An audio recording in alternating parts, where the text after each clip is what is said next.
lakini kulikuwa kuna sadaka ya kuomba uponyaji, sadaka ya kuponywa. Jamani, Bwana asifiwe. Naamani alipougua, katika kacha ya miungu yao walikuwa na sadaka ya kuomba uponyaji kwa miungu ya kipagani, lakini walijua hata Mungu wa Israeli huwa anatolewa sadaka za uponyaji.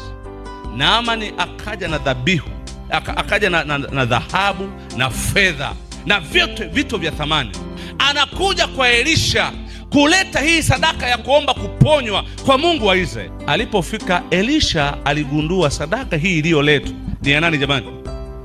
Sio malimbuko ya kwanza kama alivyokuwa akipokea. Akasema, hii sadaka sitaipokea, nenda Yordani oga mara 7, hii sadaka utarudi nayo, maana ameileta kwa ajili ya Mungu. Kwa hiyo angeipokea yeye na haikuwa ya kwake.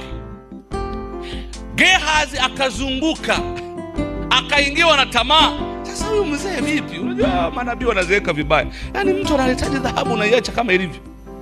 Gehazi akaenda akajibebea, kumbe hajui huyu mtu ametoa sadaka ya kuponywa.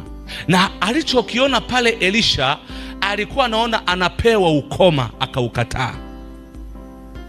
Tunawaonya washiriki wanaoiba sadaka za kanisa.